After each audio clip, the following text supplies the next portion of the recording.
This is our fifth wheel. Today's project, we're going to upgrade our backup camera system. We're going to go from a single camera system to a 3-camera Auto-Vox system. Let's get to work. Well, we've got the box opened up. We've identified all the parts in it. We've read the instructions. Let's go get this camera installed. This is the rear camera. Should be fairly easy. Now, we're not going to need this gasket because there's already one installed.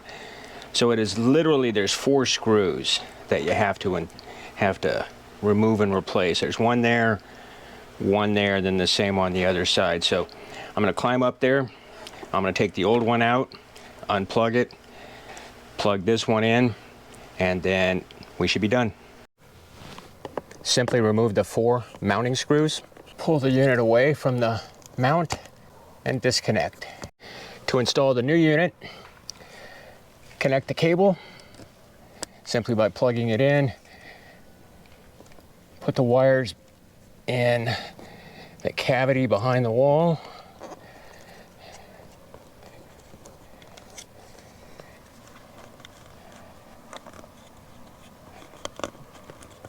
And reinstall your 4 mounting screws. Once you get your 4 mounting screws tightened down, install the antenna.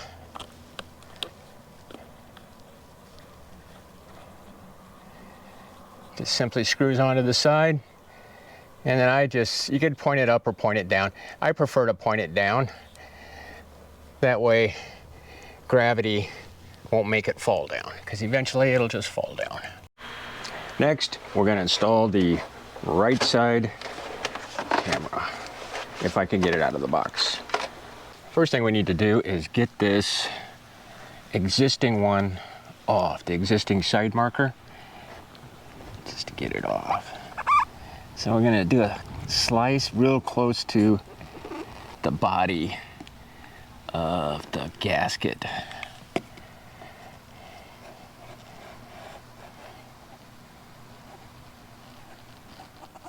There you go. Now that's prepped and ready to take off. The next thing we're going to do, flat bladed screwdriver, pop the cover off. There you go. Followed by pulling 2 screws out.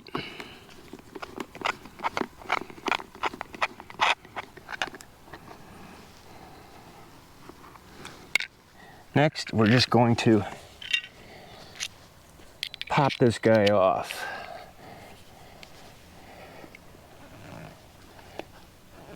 If we can, there we go. Wow, didn't even need a screwdriver. It just came right off.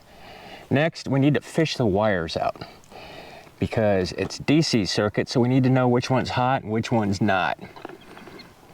So we need to pull these guys here out. You got to be careful because you don't want to pull it out of its connector. In this case, it's splice.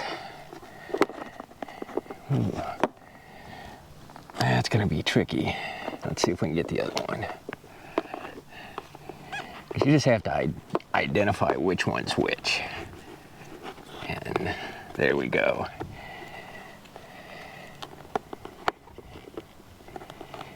And I don't know if I'm going to be able to tell the difference. This is a white-green stripe on it. White with a green stripe. Dang. I can pop it out with the screwdriver there. Of course, it's right what you guys are trying to see.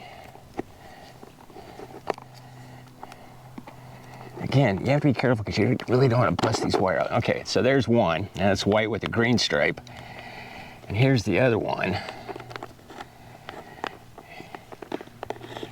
Let's see what we got going for colors on this guy. It is white. Oh, I see a white. There we go. And it is white. So my assumption is this one's hot, this one's not. But I'm actually gonna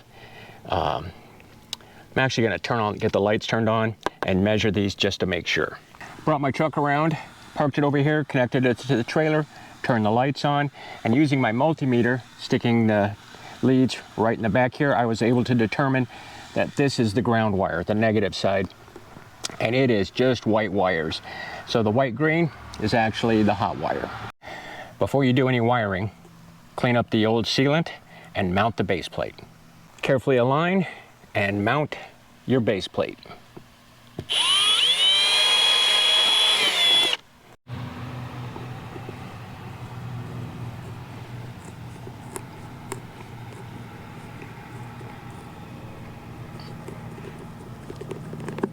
For me, I like to add a little sealant across the top.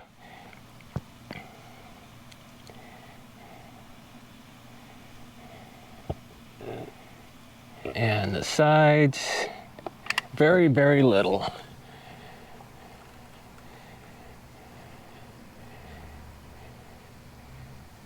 But not on the bottom. That way, if any moisture gets behind it, it can run out the bottom. Since I'm just using whenever my lights are on, the side markers will need to be on, and I want the cameras on when my lights are on, I've gone ahead and I've tied the two hots together, one for the camera, one for the side marker, same thing with the grounds. My preference is non-insulated crimp sleeves with heat shrink tubing. That's just my personal preference. Okay, once you get all the wires terminated, you gotta put all this stuff back in the wall cavity here. Just shove it back up in there. And nice and tucked in as best you can.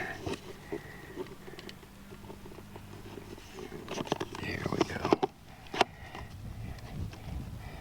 There you go. It's mounted up. We have to still install the antenna and put the locking screw in. The locking screw just drops in the top here. And you use the Allen wrench to tighten her down. The antenna, just like the other one, simply screws on. There you go. Get her nice and tight. And I like to point them down. There you go. And that's it. That's all it takes to install the side-mounted camera for your Auto-Vox system. And here it is. Here's the final install of the passenger side camera. Now the driver's side is going to look exactly the same, so I'm not going to show you that install. There you go. There's the left side camera installed. Okay, we're in my truck. And this here is the Auto-Vox monitor. Now I haven't fired it up or anything, but just to give you a comparison, this is my Furrion monitor and this is my Auto-Vox monitor. And I'll let you decide which is the most important to you. Anyway, that's the two side-by-side comparisons. Now, the Auto-Vox camera system won't attach to anybody else's cameras, okay? So I couldn't leave the Furrion on and try to use it. So I popped it off and I've got all three Auto-Vox cameras on. Now I have not fired this up. I haven't even taken the sticker off the monitor yet. So I got to put the little antennas on. They just screw on. There you go. There's one. And here's the other. Well, maybe there's the other. There you go. Okay, that's in, that's in.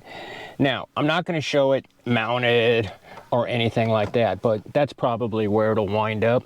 But I'm not going to do that now. The reason I'm not going to do that now is you've got a different car, you've got a different truck, you've got, and the way I mount it might not be the way that you want to mount it. So I'm not even going to go there.